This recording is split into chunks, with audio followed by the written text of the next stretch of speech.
Good evening to Kwaniliza Nyoku Junction Ogambo Chejori Jesus Dokuwango Chilava. We are hoping that you're doing well, happy and content in every way. Auntie Sumakula and Pavi. Who should prepare a girl for marriage? And who should do it? And when? And how best? And how best? And what should be in the curriculum?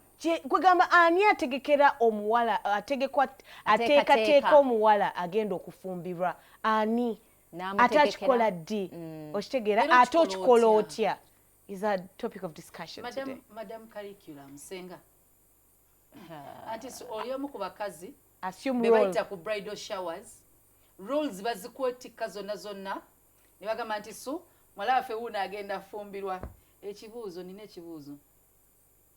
Why is it that it's always about sex? Bridal showers gende mu zonna bwe baleeta bano eyange teyaliyo wawona wandigenza otuukayo nga byonna bye bagamba omusajja byolisi byalaba. Tubalamusiza nnyo abatulabira abatuwuliriza. Ekibuuzo kizitomuko naye si kibi. Kyova olaba nti nze bwe bampita oku and so you are so dramatic.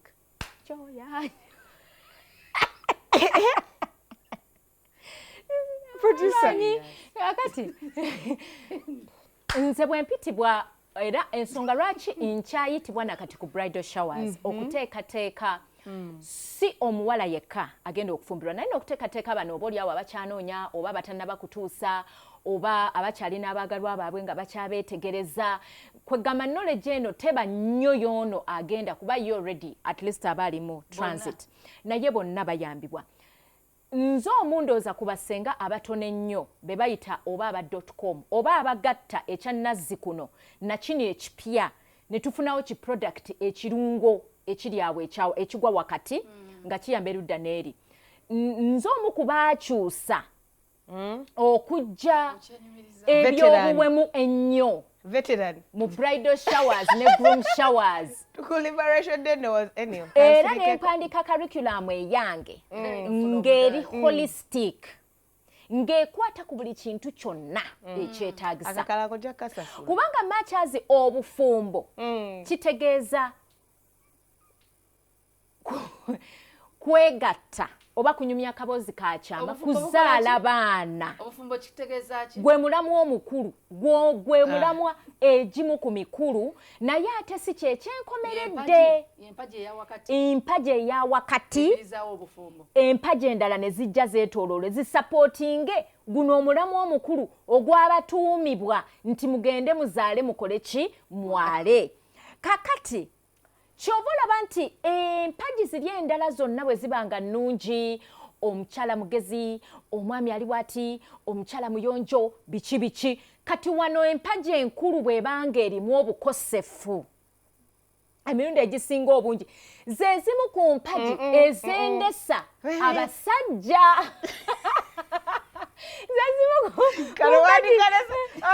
kumpaji ezendesa abasajja. To be honest omwami ayinza okugumiikirizaamuko ku bintu ebirala byonna naye ate empaji eno enkulu bwebanga alimu obukosefu ze zimu ku mpaji ezendesa abasajja naye ate si kyekyenkomeredde mu bufumbo kubanga obufumbo bukolebwa empaji nyingi ez'enjawulo. Kati ensonga lwaki mugamba lwaki bridal showers era omulamu omukulu gubeera byakwegadanga kiki ekiba kikujja ewammwe kyekintu kyokka ekigenda okujja ewammwe kikuwa matule mu ngalo za mamawo ne kitaawo nga tebaakikuwera tebagikikuwera tekibangayo kyogenda okujja okukima eri omwami ono. Bino ebirala byonna obuyonjo ewaka byaliyo okulya obulungi ewaka era byaliyo okulabirirwa n'okuyoyotebwa n'okwagalibwa ewaka byaliwo eki yempaji enkulu obufumbo bonna kwe bwetooloolera kyova olaba waliwo sho gye nabagamba mu abaana abawala abaddaawo lunaku lumu lwakubiri lwakusatu omwami tomuwa bintu bye nga bw'alina kubifuna ate nga gwe bw'ataakuwe kuza saaluuni oba ssente zikubeezaawo ogenda kunyiiga naawe ozibbe nga bwe mugamba mbu baba rapinga mbu marital rape wafumbirwa taba mugandawo era taba kitaawo ne bwalwawo okujja mujjukize.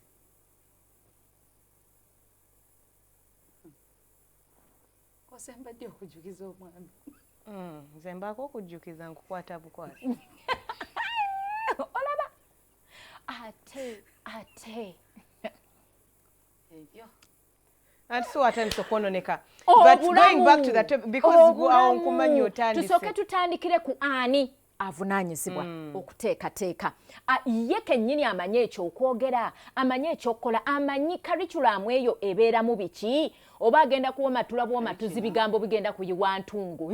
Eyo curriculum nnamba ey'obufumbo. Ate omanyi obufumbo ye certificate gy'ofuna nga tonnaba na bugendamu. Okumanya ng'ekyebbeeyi kiba kya bbeeyi, bakuweerawo awaadi nga tonnatambulayo yadde n'olunaku.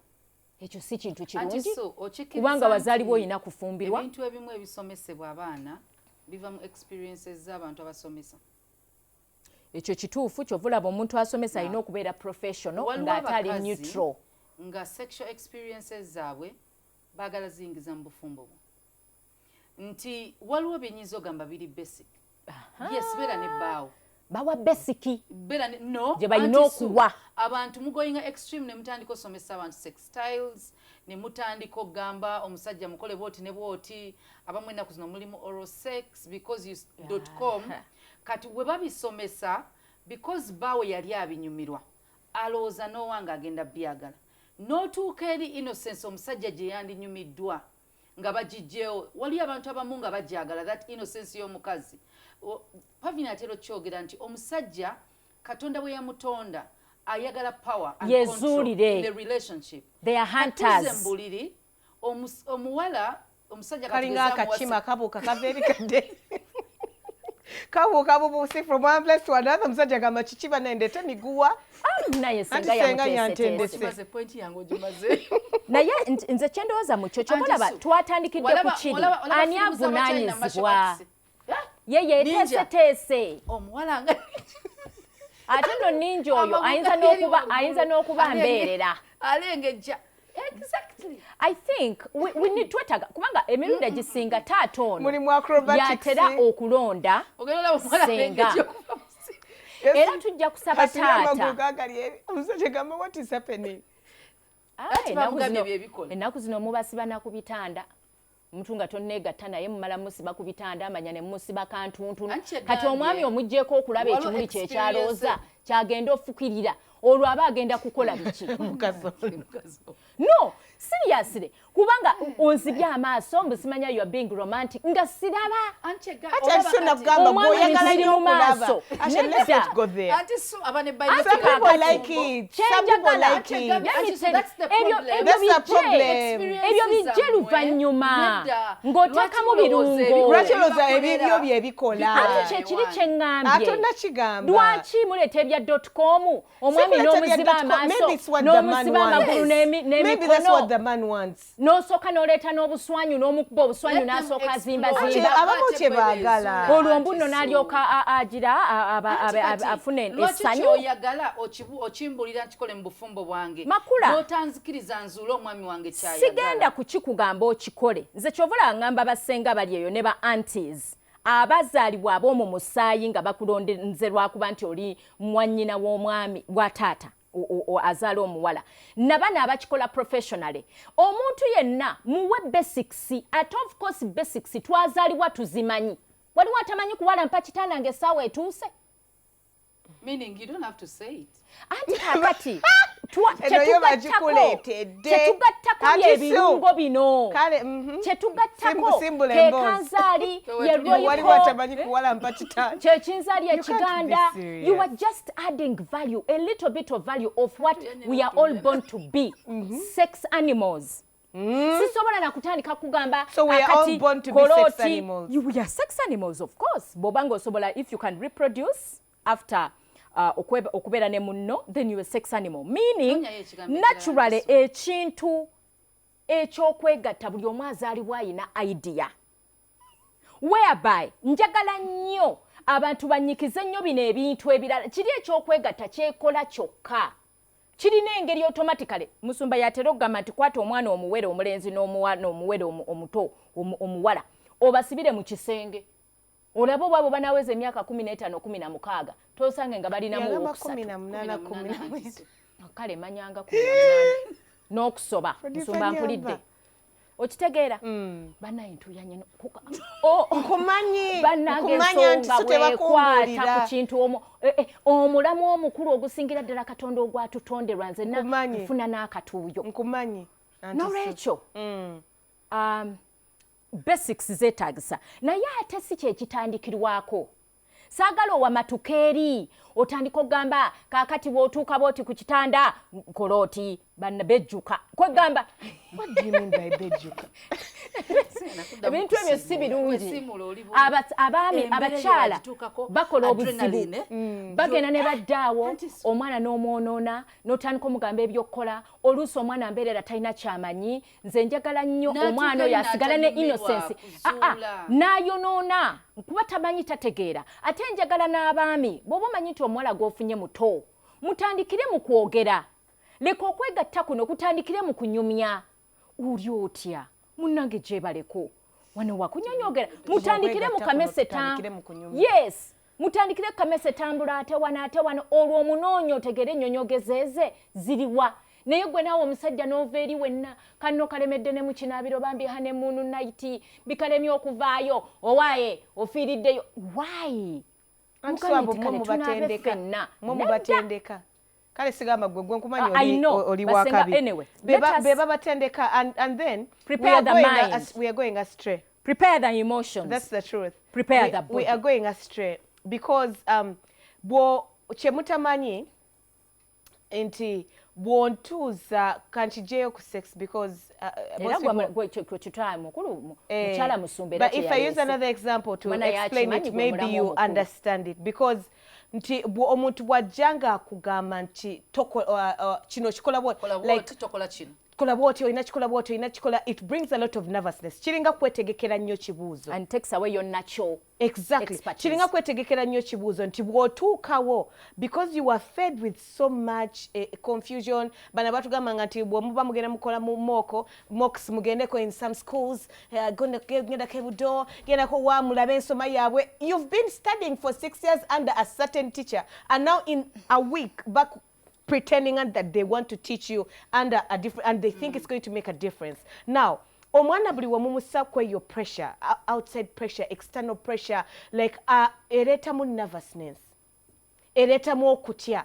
Ochitegera. Era I wish the same way they did to the girls they would do to the men. Be friends. Naturally, you know, anti so watugamba tuchimanyi si watugamba I grew up knowing that yes chekuje wamwe yes you have to do it and all but let it come in naturally naye bajja bakutendeka ku wedding night kola bwoti tunule no chusa bwoti ekiwato oba kola bwoti kwegamba omuwala n'atuukayo nga ali mu kutya. You know, when someone affiliates so much importance to something, you want to handle it with care, and most cases you go wrong. No kolensobi. Ndio bakwasa girasi oba ne bakwasa balwa ne bagamba nti togisoma. Wekanga ekintu kikusobyeko eglass ekwatiseko because you are trying to keep it so close. But if someone told you nagamba, naturally you know, glasses are to be protected. When you drop it, it breaks. Ojaji kwata bulungi with care. Niye buli wabogolera omukozi wa waka. Lwaki yase ebintu ogenda buli waddayo sanga glass ya. Because of nervousness, because of fear. So why don't we let people enjoy themselves? Basenga banyumyemu bunyumya. Tell them that omwana omuwala ono mutandikanga omubuuza kiki amanyiko kiki yali awulidde. Of course sigenda kugamba nti nina kyemmanyi. Ekintu kinyuma. Ye yennyini leka yeezuule. Teri kibinga genda mu bufumbo nga you pretending to be someone gwe bagambye obeere gw'otamanyi na kumanya gwe n'otavaayo you'll never enjoy it kubanga ogenda kukola nja kugereza nti these days n'abawala bagenda fakinga the sounds in bed everything in bed bw'akifakinga ono omusajja gw'ojja otuuka after 10 years ogambe nti I've never been satisfied by this guy omusajja agambe naye gwe buli seera all the time wants that one particular sound. It's like a broken record. Naye omuwala oyo agenda bakuwadde basics. Ebirala byekola byokka. With time when you get used to it, ekintu ekiri you will explore. Kankuli ekintu ekiri nakyo. kati mwagala tubakolere ki anti sunga bwonteekateeka buseera buli wokugamba nti Mr. K akomawo nongamba have you been hydrating ndya ku kasaladi si byongamba wano buli lunaku naye nga nkimanyi olwedde wabikoze no anti obeera nakutegekedde ku saladi nakuwadde ku mazzi that is it because once you're in a good state naturally everything will be okay. That is it, and you know it. Then Pavi najja nakunyonyogera nga teri agambe kiriwo ekisingo nnyuma. The surprise, the suspense. Naye wano njja nakuseka nga sirina nanyonyogeze zenfunye. Ababawala bali abera wano Mr. Case kame nyo kumazi bali kumazi agabuguma ndia ku salad oba bichi ebintu ngoba nayo nga ikyonziramu nabiridde dda ebyo sikoma oba wali obatali nnyo omuwala ono asobola fakinga mu bufumbo omusajja n'alowooza she's enjoying herself she's satisfied nabeera content omusajja nabeera content nabeera comfortable nga amanyi bulijjo byakola but bamutendeka nti kyolina okukola bamugamba kola bwoti omusajja olina okukolako bwakola bwati kola bwoti naye nga takifiiringa after 10 years ono omuwala omusajja bwakola bwati kaba bwati ono abimanyi gwobimanyi gwoteekateeka abaana abawala abakyakigaalo anti kaakati wano wakati mu baana olw'okuba abaana ba myaka aba kampasi abaana baba bakuze abamu nga bali above 18 era ndowooza nti wailo ne bw'obanga obasomesa okufumba nga bwe twawulira ku Sunday emirundi egisinga era toyinza kubanga tobayigiriza tobawaayo bu basics obutono mu kufumba emmere eri nakyo kubanga awo oba okoze ensobi nnene kubanga oyogera ku buyonjo n'oyogera ku byobulamu n'oyogera ku byokufumba n'oyogera ku nyambala n'oyogera ku kwerabirira me I think that in your church girl thing you have a balanced kind of way and I am very sure bwe bagamba nti omwana akwaniddwa anti era tobawa formula bawe basics anti abantu batuwa formula z'obufumbo anti Sue ne bagamba omusajja wakwatako scream like this wali obiwuliddeko mbimanyi kyobikola ne bye bakola abaana it is wrong ne baleetera ne bamugamba abaana omanyi ennaku zino ekiriwo tulemeddwa okuappreciatinga emibiri gyaffe nti omuwala ali ready ogenda okugula some waliwo bicapsules bye batunda in town ne babinsatinga because babagambye olina okuba ne kino na kino bagiyita bullet takiriza baawe amuzuule the natural her yeerabe yeewulire kati agenda fakinga throughout her marriage abamu balwaliramu kubanga bamugamba olina okuba ne kino olina okukola bwoti ne bwoti omuntu bw'otuuka mu sessions z'abawala bagamba omukazi alina okuba nga alina kino obungi bwe buti ne bwe buti which is wrong anti kakati makula kwezuula ne bbaawe njagala nnyo bamaama bonna abali eyo ne bataata abali eyo mutandika okwetegereza basenga ab'omu musaayi be mulina tebaliiyo bamaama emirundi egisinga wetegerezeeyo ku sista wa taata w'abaana ono like not tuleme kulinda ng'omwana agenda kufumbirwa if you give me a chance I would give you the right thing wetegereze that I was actually looking for because identify kiriwe kiti byoyogera bituufu omwana mutandike buto nga senga omubuulirire ku ye because it's your responsibility. It's your responsibility to nurture your son's kids and your kids and the whole entire society. But when it comes to marriage, the right thing would be to get to know my fiancé. Besides, omwana muba mwajja mu mutegeka from. Ate n'ekirala tosobola kuŋŋamba engeri gye nkuumamu musajja nga sigwa wamunkwanira tomumanyi nako tominaako nakakwate. Not all men are the same. Shovolaba if you're my friend, bwe muntu waba alonda senga ow'ensonga.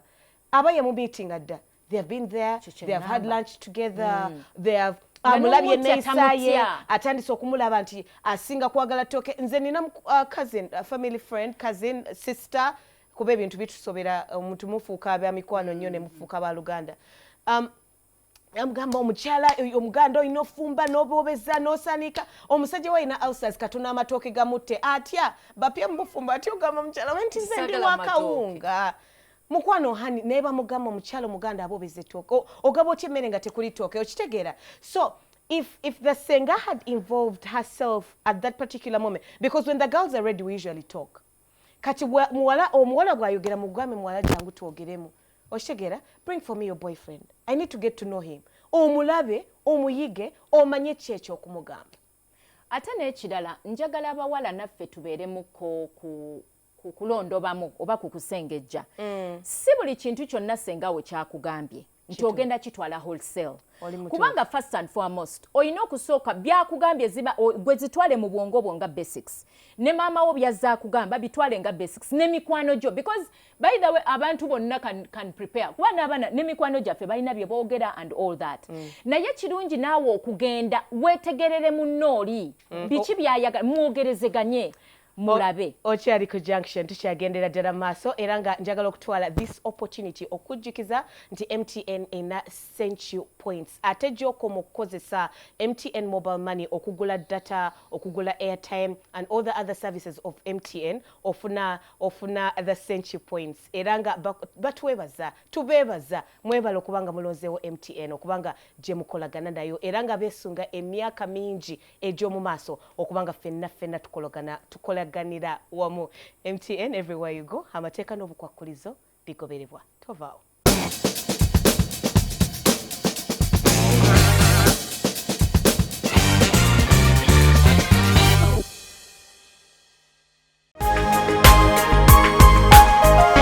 Soul Television, Femunyo.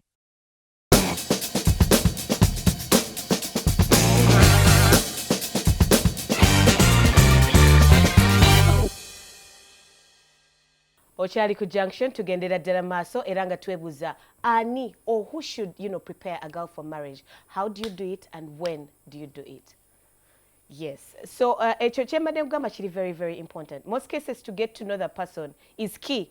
Okitegera kuba tuli mu era luli nazzi kuno bawasanga nnyumba so you knew mumumanyi omwana ava mweno ennyumba beeyisa bwe bati ba tribe bweti naye kakati omwana akusulako a boyfriend nga muzungu uyo tandise omusengeka ebintu by'omugamba nga tebigenda kukola bigenda kwonoona bwonoonyi so as a senga if she's bw'atandika okukulaga nti ayina muntu munne you call them get to know the person it doesn't hurt at all ebyo byemubeeramu anyway waliwo ebiri universal nga n'abazungu balina bye bategeera sirowooza nti eriyo omuzungu ayagala omukazi omukyafu. Stop downplaying the point. The point is get to know the man irrespective. Sikiganye naye nga waliwo empisa eri basic eri universal ngachi kati ng'obuyonjo ng'empisa n'obuntubula nga biri universal then ne wabeerayo empisa ezimu oba cultures ezimu gwe bw'obanga oli musoga ng'ogenda kufumbirwa mu Canada oba mu Sweden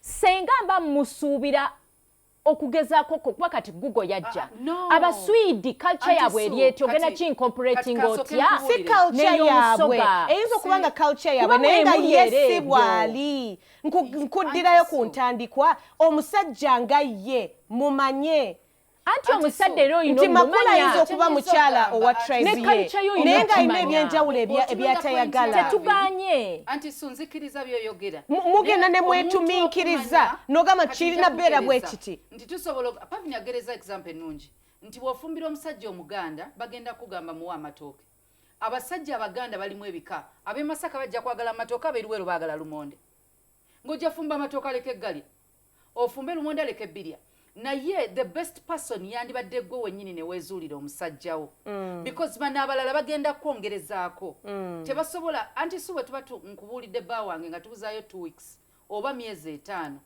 tosobola kumumanya ne bwe naamuleeta ewuwo tosobola mumanya okunsinga nze bwe naatuula naye asobola okubeera comfortable okuŋŋamba ntalya matooke kyatasobola kugamba ssenga wange kubanga naawe kennyini okyamuyiga yes oba tonnamumalayo tugenda tweyiga anti so buli lunaku tweyiga naye bano abantu abajja with ideas owulira of their marriages azimu ezaalema bw'osanga olinga obufumbo bwe bwalema ebizibu byonna agenda bikutika gambe weegendereza abasajja not even ebizibu byonna most cases once you fail at something and you genuinely wanted to prosper for someone ogenda bawa kyolowooza ekyalemesa obubwo nti kyalina okukola. Am I making sense? Nti bwembanga kati ngaze nga Pavin nga nalemererwa okufuuka human resource manager okitegeera Zabet nayagala n'atuuka off age ngenda mugamba kakati singa nakolanga bwenti osanga nandifuuse bwenti okitegeera zabe kyakulenga ekyo kyalowooza kyekigenda okukola.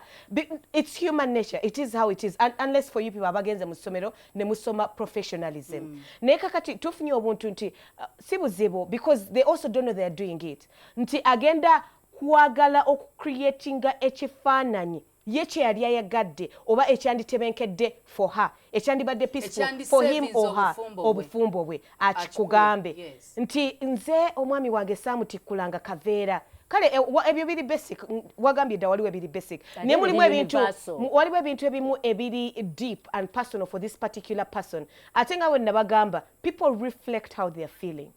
If that person was never in marriage, happy in marriage, kigenda kuba kizibu nnyo okugamba nti mulimu essanyu mu maka. Omanyi kyagenda okugamba banaye obufumbo buzibu, beera mwegendereza mwana wange, bw'otakola kino kigenda kubeera bwe kiti. Abeera n'ensisi, abeera n'okutya, takwagaliza kye yayitamu kikuyiteko, but tagenda kukulagana ssanyu kuba teyalifuna. Chovolaba, it's good. If you need help, get it from a professional person. If you need marital, good. Yes, auntie. Bali nabagambye owokumusaayi nga senga tuba befriending ng'obudde bukyaliwo. Omwami bamusisinkane ng'obudde bukyaliwo era bakuteekete. Ate basenga bo balina kutandikira eri kuva mu buto. Because the basics bino ebirala akyusemu kano kakati okakola bwotyo kitegeera naye bino ebyokuva mu buto babeere involved. Tufunemu ensonyi ezijja just nga wabulayo wiiki 2 ku mukolo. Kati ensonga lwaki tulina a little bit of order in life. Tufune the basic way oba the standard way of doing things. Okay? Kati nga bw'olaba nti omwana w'emyaka 18 n'okusukka ye yeeteeseteese mu bwongo, mu nfiiringa ne mu bode. You know? Kwegamba kyeŋŋamba nti waliwo enkola kyobola culture tuleme gyesamba nnyo kuba culture weeri, why culture weeri ne culture norms and beliefs batuwa basics ezo kwe tusobola okutambulira, guidelines ezo tuleme kubuuka nnyo ate tuleme kuzi downplayinga kituyambe. Kati ne twerabira naffe nga basenga oba abali mu kubuulirira nti n'omuntu ono gw'obuulirira alina kyali, alina personality ye gyali of which tefaanana nayo, tefaanana na maama we, naye alina kyali whereby kyetusabye wali mu kutandika. Twetegereza abaana bano be tugenda okufuukira senga era bataata basenga mu balonde mangu. Obuzibu obuli ku bataata ennaku zino abakazi mubalekera abaana ne batasinkana na basenga baabwe ne batamanya na kigenda mu maaso. Tata tukunoonya omwana agenda kukola ki, agenda kufumbirwa. The nuclear families have become so small, tebakyateekamu the extended aunties and all, tebakyali involved. Ate nabo babeera ne family ezaabwe. Everyone has their own family, their own business, their own. Kati bigenda okutuukawo nga omwana tomanyi nti Pavina ayina eggume. Nga tukimanyi. Eggume liwandibadde omuwabula. Eggume litegeeza ki nga sinalyesaako. Eggume omutwe omunene ne bitterness eyo togambwako. Nga wattima nga tokimanyi. N'osigala ku kino kumugamba omwami akola bwoti olinnya bwoti ekitanda. Tomuterezezza wano yet you could have done it from the start. Yandikoze omulimu gw'amaanyi kubanga bamanyi omwana. Maama nammwe ba societal mothers mwe of your a church leader. What is the wife doing? Kubaba mama bennaku zino balina ensonyi. That's when you people step in. But Auntie Sue, nedda munnange, let's allow. Ng'otidde, ng'ogamba bwenna musomesa amangu. Nedda tetwogera ku ggome. Nti waliwo omuntu, nja kugereza nina mulenzi. Waliwo be nandiyagadde ayige. Naye ku mulenzi atemba n'ensonyi. Waliwo omuntu ate gwe nsobola oyitamu. Nga mukazi alina bimugamba beta nsobola obiyisa mu Pavin. Ne mugamba when he comes over, find out passing through this. Ali free na ye omwana ne mama asobola openinga watuka kwe certain age afune ensonyi naturally tasobola kugamba the whole truth. Kati bwe kibanga kikwata ku bakazi ate Pavin asobola omubulira engeri gye bayisaamu abakazi because abana third party ali neutral. Awasobola n'omugamba wamye, I can't buy flowers nga omanya he's the kind like this, he's the kind like this, kambulire maama we batandiko kikolako. Omuntu yeetaagayo omuntu omulala naye maama alina okubeera nga ali part of the training. Ayite muntu oyo amubuulire ku mwana. Omuntu oyo gwe weesiga nti nze nsobola okwesiga Pavin n'omwana wange lwaki? Pavin tasobola yigiriza mwana wange fuwa mindi. Kyekisooka sisobola kuwa muntu kubuulira mwana wange ng'ogenda mugamba nti omusajja we birema ey'emitwe 10 n'egyo ebiri etunuza omusajja side gy'oyagala atunule kagamba gye bali abakola ekyo ate waliwo life skills omwana zalina okuba charity begins at home, so we say waliwo life skills nga automatically omwana bw'oba wamuyigiriza okurespectinga both men and women oba okurespectinga ba elders nga omwana already ayinamu empisa n'obuntu bulamu ezo naye kakati bw'ayawula omwami we ku basajja abalala bonna kati awo n'olyoka omugattako nti kati ono omwawudde ku bali abalala kati bwoti maybe respect and oyongeramu kano mu respect or anything oba mu kumuwaaniriza or anything kati ayige nti bw'abadde akwata bali abasajja abalala ab'olukale ate kati ono ayawuse kati ndabanga nti okuteekateeka omwana obufumbo tuba tugattako bugasso already ku kyayina okubanga alina and if I had powers zitandika mu 2 weeks you know when we were growing up if I had powers there's one of these things that I would have wanted to do when I was growing up I grew up in a traditional church whereby esawa weyatanikange like the service the kids are chased out to Sunday school. And now when you go to Sunday school and you reach over a certain age, you are chased out of Sunday school. If I had it in my powers, I would put that in between Sunday school and main service. Nokola class endala. You can teach them weaving, you can teach them life skills. Nti bwoba ofumbidwa mulimu teguliwo osobola otunga ebitambala, character building, you know how to associate because some of our parents social skills batukwata mu ngeri ya njawulo nakutwala mu single sex school akutiriddeko because it's how parents are. It's a church environment. You can mix up with the boys, with the girls. Kwegamba, if I had it in my powers, I would get that in between of Sunday school and the main service. House of Prayer has it? Yeah. We have it yes, it's very, very important because tuberane homeschool church whereby at home abazadde temulimba, you're not there. Naye kanani made nakusomesa enkula eyebwabwe okuvuma okulaba obuzannyo ku TV okukola ki ntera nnyo okugenda ku Sunday school bwe twalinga tukyasaba ng'oluusi wabawo obuswiti obulabolabo bw'otwalayo naye natuuka ku Sunday school ya Canaan House of Prayer nga balina classes ez'enjawulo ng'ate ziri divided mu myaka era nga bw'olingizayo bw'oti n'olaba abato bye baliko kuyimba bigambo bya Bible bitandikirwako naye era nga bw'ogenda mu bavubuka era olaba ng'ekigambo kiba kyanjawulo nga it's more organized so singa mu Sunday school ate tufuna eyo gap ate awo we babuliraawo ng'abaana batandika adolescence awo we batera okubulira si muto si mukulu ali awo we babulira the power weekuyambira we wano nti churches need to know that byonna bye twogerako marriage Katonda yagitonda balina okuteekateeka omuntu ate mutusomesa sex. No, it's not sex. But church has authority over our lives. Over our lives. Especially ng'omukutte omwogo omutendera nti nvudde mu Sunday school nga manyi teacher Makula. Now I'm going to the next eyokuddako ngenda giwago of course. Nzize kweddako ya Auntie Sue. Gwe jaddi.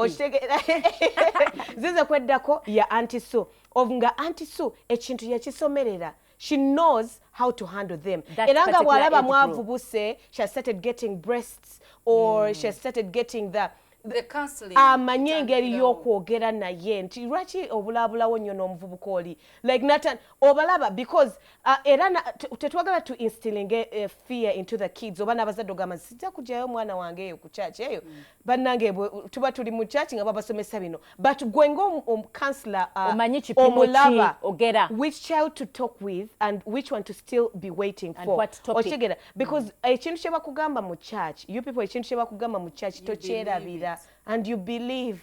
That's such the influence the church has on us because that's how we were brought up. Nti mama waso okugamba n'ogamba kale mami uli yankuba kati kitegeeza ne mwana nkuba leero it's okay. Emphasizing mu church kyobola ne ba Sunday school teachers balina okwekenneenyezebwa nga babalonda okujja okusomesa because at the end of the day era balinganga ba auntie era balinganga ba uncle emirundi egisinga obungi kati olaba nti ekyo kye kitegeeza nti omwana tateekebwa muntu omu. It takes a whole community. Exactly. That answers our other question. Church eteekateeka amaka wakajja akuziddwa ateekateeka ne TV radde muganye eteekateeka ne radio n'amasomero galina kye kakugatta everyone. Abantu nze kyensikiriza tufune nnyo abantu abali close ku baana bano babateeketeeke. Waliwo omuntu okujja essaawa zino bwe mba ngenda fumbirwa ne ngenda mu church ne mugamba mugenda kunkansilinga nja tuulawo for formality naye nga sirina kyentwala naye bw'ogamba nti gundi ayogere naye ajja muwuliriza.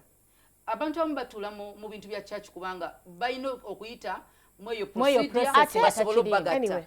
Ate sina gundi ayogere naye you people. Nabagamba ko Amore is using an example. I actually called her Mugamba. Amore is talking about her. Muchala wa anku wange anku Mugambe. You people, what she did was she called me and Ivan to her house. Atulage empisa yo, like how you treat yourself, how do you serve the dinner, you give a few starters, nakula wabubagia mulimu jinuts, a bit naleta oka first course, nengo balaba even the way they jazz. Ivan, have you seen how they're nice to each other? Even after how many years? Te achi enforcing anti, oyino kubera nice to your husband. No, yatulagako. Oshegera. So even the person you're choosing, or choosing your favorite, but it can she live up to that standard? Are you going to tell me stay married, still happy, still like this when you're miserable? The parent can choose. Nti wabawo omuntu gw'osindika nja kugereza nti bwe nsindika omwana mu makaago Kavin nino mmanya nti agenda yigira ku ggwe nga tomugambye. Yes, it's important. Omuwe space eyo abakazi bwe beeyisa. Omuwe space nebuuza. Ng'amanyi abasajja bwe bayisa abakazi. Yes. So Auntie Sue, even the way you talk, the thing about Auntie Sue, ne bwaba yise ku reception, oinonye emboozi, nze mbera ninga kati now, let me just leave this woman behind. So you make it easy for someone to approach you. By the way, there is a lady. You make it you're approachable, you're relatable with. There is a lady. Abantu. Otwali ku church. There is a lady go one day tell. She was small. You remember that girl? Yajjanga ku church over and over nga yagala ku meetinga nenga bwasangawo abantu ng'atya ayina issues eza esteem atya abantu. Auntie Sue bwe yamusanga yamubamira omanyi Auntie Sue bwagwira abantu ku church. Tomunyumiza. How are you? Rachel today work. Are you okay? Are you? That's Auntie Sue. Do you need help? I'm like, bye. People adaze kulaba makula ne buli wajja abeerawo abantu atati okwa approaching yeetooloddwa abaca naye makula. Then Auntie Sue yamukwata bwati n'amuleeta makula soko handling ono omwana ayagala n'okwefukira bambi. But that's good. You broke the ice. You helped her get to a place here. We can't talk now. Ngamulaba atidde. Nemugamba take my number. We meet. Naye olaba nti wamuwa attention at least n'amanya nti kyaludde ng'ayagala okufuna. Oyina kye tugamba waliwo abantu abasobola okuyigiriza abalala. Kati gwe basobola n'okuwearinga nga senga 2 weeks tu n'okikola. Abaana n'okikwasaganya. Because you're relatable with, you're free. Omuntu asobola okujja n'agamba I have a UTI nga taswadde namu. Yes. Because nkimanyi togenda kuseka, togenda kunkuba liiso kumbuuza bibuuzo ojja kugamba tukoze tutya kola bwoti ne bwoti. That's what people need. Kati bwe onteeka mu situation whereby nkutidde because of the standard that you set up, or like ngamba bana how will I go to Pavin? I think she's going to judge me. Ajja kumbuuza what were you doing? I'm using me as an example because I won't take offense on myself. Yes. But oshigera chengamba nti obayinza okulonda senga oba gwe nolonda senga because yes you love each other and what ne webuza mutandikiddewa omugamba that maybe my boyfriend or my husband to be ali bwati tabyogere oyine ngambo ku kyalo you claim you're the ones responsible for kubulirira bwala tosirikira ku kyama okola kwegamanga the character ne balonda senga muno ne wolobola ba film wa exam no kati now you say such girls nonsense. You're so strict and judgmental. Tasobola. Awulira bulizi fear because takudira takugamba nakugamba mbeera gyali. Awulira bulizi bintu byoyogera. Most probably nebyo n'omugamba tajja bitwala. Because they don't believe in you. So to answer the question on who should, on whom is supposed to do this, you have to get either get a professional person. If you feel like your child needs professional help, if you feel like nganawo omanyi we neglected her, do that. Nebo bolabanga tajetaaga. As a girl, what the advice I would give is introduce your spouse earlier. Introduce your spouse earlier. Ateneba in-laws baffe. Simplify life for the girl. or for simply life even for the guy, other person. vice versa. Because when zija nembera mukutya, I'm going to be in fear in marriage. And I'm saying, like, how am I going to survive? Will I come back from this? Naberanga, they're walking on glass and they fail to get to know each other and to love each other and to be themselves. And I think singa ensi yali perfect obanga abantu balina ku buntu bulamu mikwano ja spouse jandibadde mirungi nnyo mu relationship. Only if you really understand who they are and if they are good influence. I'm just saying, singensi yabadde yali perfect. Waliwo ebintu bye tuba tetubamanyiiko nga sisobola genda wa maamawo kumubuuza bintu nga mukwano gw'omusajja asobola okuwulira ekintu ku bbaawo. And that is if no. Makula, no, you can't. I'm going to use an example of your husband. He is different when he's a preacher. He is different when he's a boss. He is different when he's with you. He is different when he's with his friends. Oyina okumanya kakati musanze nkutte line ki nzize wa pastor wa MD bw'ojja nagamba pavini wange awomanya daddy bwagamba kakati ng'ofukamira ng'okkakana so you can't different, it's different you can't even friends can't. Friends can't know this. The most they're going to tell you is how tuba mubala nywayo nganya. That's useless. It is useful. It doesn't. Information. Yes, it is. Era asobola n'okubuulira kiki ekimuleta mu bbaala. Bagita mukyala waffe mukyala waffe nga waliyo bana abalala. No, abamu basobola waliyo abamu abalungi. Kyegamba singa gye bali. It's always bros beef. Sorry. One of my husband's friends yangamba bawa ayagala obutiko. Buli we yagenda ng'obakyalira nga babuuza oba bafumbye obutiko. But that's not knowing him. That's just knowing something that he likes. Exactly, something he likes. Because era mbufumbo. But actually, bwe baba bakwagala, those things come up. Actually, you don't even have to ask. Because when you ask, obatadde ku pressure. Naye nagamba, ayagala nnyo ekintu bwe kiti buli wajjanga ewaffe because they are married. Buli wajja atugamba, lwaki temufumbyeyo kino. So there are certain things byosobola oyiga ku muntu. From them. Or from the sisters. Ne bakubira ku bigezo. Yes. Ku bantu babeera nabo osobola oyiga embeera ze. Okyali ku Junction era nga tugendera ddala maaso twogera ku ani abuulirira omuwala preparing her to get married. How do you do it and when? Tova.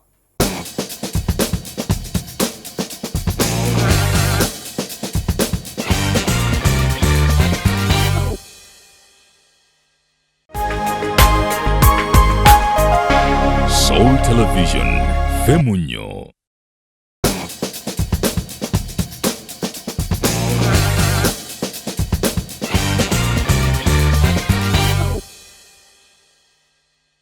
Okyali ku Junction anti so Makula and Pavin.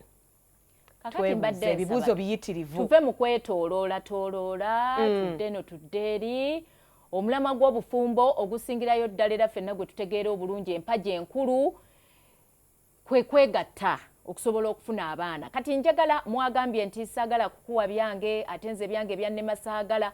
Kati omuntu ono abeera abuulirira omwana oyo saagala nnyo ate tubalemese butayogera ku nsonga eyo. Naye tubawe ekipimo batandikiddewa bakomyewa biki bye batalina kwogerako. Anti engeri gy'otandiseemu guno omulamwa gw'onyumirwa ennyo. N'omuwala n'otula wansi n'omugamba omanyi ensonga eno nkulu mpagi biki n'otatandika muwa kipimo oba kigero gwe kikukolera naye n'omutunuza in how important it is. Ensonga ye gwe gumu ku mulamwa on how important it is. N'omugamba like how I would have wanted to hear it was you need to prepare yourself for this. Yes. Omukyalo yennyini gwe njogerako buli sseera ngiyangamba nga you prepare, be happy, keep calling him, check on him, even when your mood is bad at work. Just think about do you know that all that is the other happy sexual satisfaction. Exactly. So make yourself, instead of mugamba kakati bwatuuka kola bwoti no weyambula esimanya musange ng'alaba akapiira ettawulo ekugweko by mistake okutama esimanya olonda akagirita. Oyinza n'okuba weerabiddeyo toilet paper.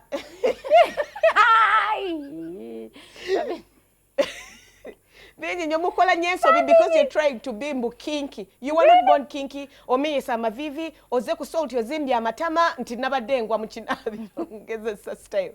Mubeere serious. Be serious by the way. Be yourself. Be yourself.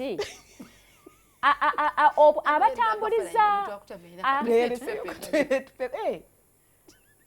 naye Pavin ekyo kijjeewa mubabuuze is it an experience you've gone through? Mubagambe bawandiikewo abo bakyali kibatuuseeko. Is it an experience you've No, gone I through? haven't.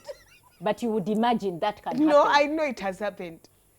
You ask people, especially if you're bountiful. You can't know. You have big bums. Naye Olina okutukula ennyo. lwaki Kikusumbuye tukite.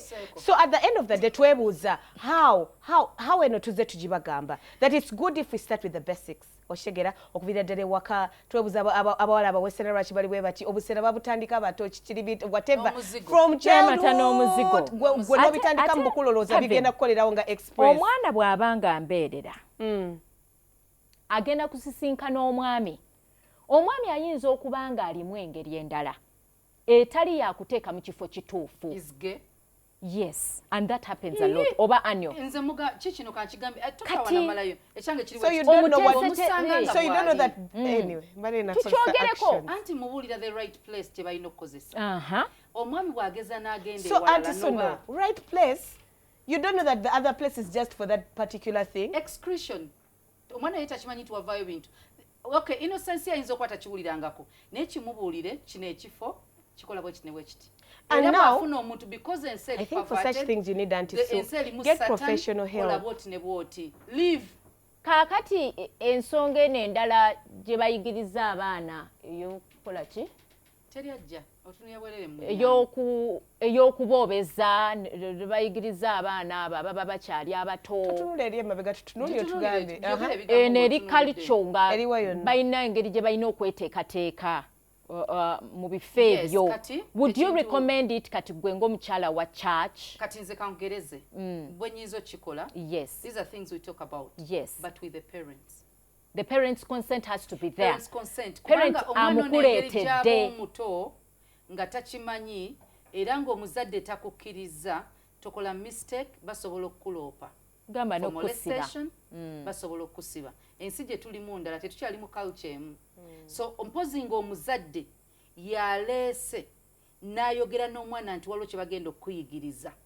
Oyo omwana osobola obbimuyigiriza. Ate era omuzadde leetayo ka consent form. Not even that. Tulekerawo okwetumiikiriza ffe nga be balekedde abaana. Because anything happens, yes. It's a very good cultural practice that, you know, I would second it. I would want it. Like, I would recommend it. It should be done in the right way. It should be done in the right way. It should be done properly. In fact, abaana abasinga bafuniddemu ebizibu bingi, abamu ne babatwala ne operation, kuba bafuna bufunyi mukazi wa ku kyalo wotera ogula sukaali. N'akwata ku mwana wo tomanya mukwasiza ngalo ki. I've seen such cases. Maybe backfiring. Auntie, so I can trust you with my girl. I can trust Pavin. Tagenda kujja na ddagala lya kinnansi kwonoona mwana. Gwe wadde bwi mukazi ku kyalo ngulwa kuba muntu mukulu. Nga alinako obujja ku mwana wo. Laba wamukola ebintu ebyo. Gamba alina obujja ku ggwe ng'omu. Then omwana wo ne mutuka naye abantu tetwetumiikiriza. Kyonna kye kiri temutuwetumiikirizaako. Bw'oba osomesa abaana kye tugamba nti okusomesa abaana, it's better n'obabuulira why you're going to do what you're going to do. Lwaki obigamba? Because we were never told. Byaki? Batugamba nga bugambi mugende wa jjajja ku Lwokubiri. Batusindikangayo tetumanyi up to today. Ne ansi w'omubuuza yeebuzaabuza. As a person, in fact nze kambabuulire, omuzadde bw'andeetera omwana oba abaana okubayambako mu nsonga eyo. Omanyi abazadde kye mbagamba? Omwana oyo ajje ne notebook, ajje ne pen, ajje ne report ze eza academics ez'okusoma 3. Ng'ogenda kuzirya ensonga. Yes, nze eyo si ensonga ey'omulamwa. Because the thing is, I'm a career expert. Njagala ntegeera omwana. Kubanga njagala nnyo ekintu kino tukijje ku kiri omwana aleme kulowooza nti kiri kyekikulu. Njagala nnyo omwana abuildingiddwa yenna ng'ali balanced. Emirundi egisinga tubeera ne notebook nga tuwandiika. Kandabe report z'omwana. After or during? During. Report z'omwana lwaki wano wa declining lwaki wano okubala. Yes. Omwana n'omubuuza oyagala kubeera ki, oyagala kusomera ku university ki, okitegeera. Mukimanyi nti ey'ensonga sigikoona nako.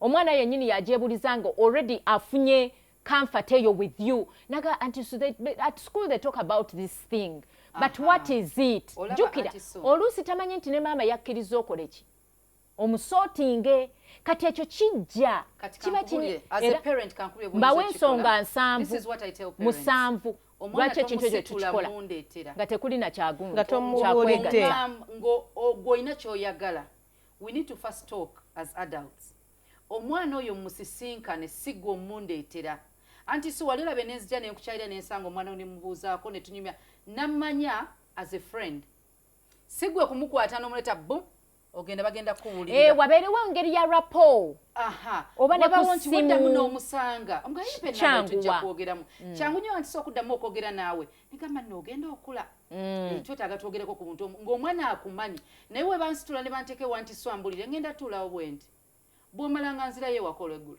naye nokisinzira nti suuki gwe bakuleetedde anti waliwo abantu abamu nga talesewa anti songereza ku ggwe jangu oleetedde omuntu era naye nga waggume ng'ali awo no sikwera na ggume it will take time you're good but it will still take time it's better to do it can't be actually on the very first day kyoba olaba nze nkugambye nti nze ntandikira ku birala career guidance who are your friends how did you get them kino ekyembeera ezo ye yakyebuuliza esobola okubeera ng'omuntu agitutte bulungi kisinzira ani amugamba so it is important nti gy'otwala omwana obaleka ne babuilding a relationship bonga bombi anaamuyamba naye yennyini ate tokikola nti lwakuba agenda kufumbirwa kitandike alia because it doesn't mean nti buli gwe babuulirira afumbirwa era atandike namanye nti it's supposed to be part of their lives okubeera omuyonjo waliwo okufumbirwa naye si buli omuntu afumba exactly it's just courtesy it's omwana tumubuulirire it's you're building society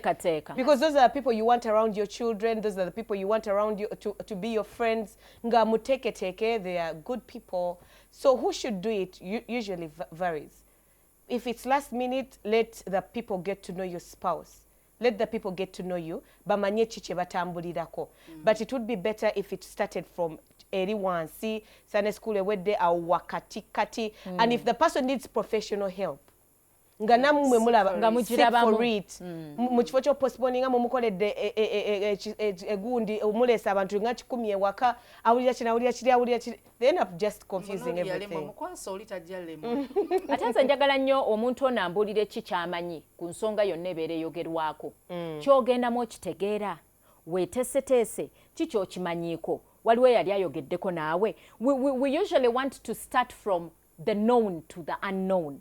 Is there anything you would like to ask? Something that you're not conversant with? Something that confuses you? Munyumya, you know? Kati chimuletera okubeera free n'akugamba ne byatandi kugambye. Oba ne byewandyerabidde. Oba ne byewandyerabidde. Nabako byabuuza. Yeah. It is best for us, instead of imparting, get to listen. Listen to this person and know what their mind is so that you connect it with yours. And that's for a girl. The world has ignored the boys. I think that should be our next show kubanga. Obadde ku Junction tukwagala nnyo. We thank you and appreciate you. Well, until next time, kumunyo tovao. Bye-bye.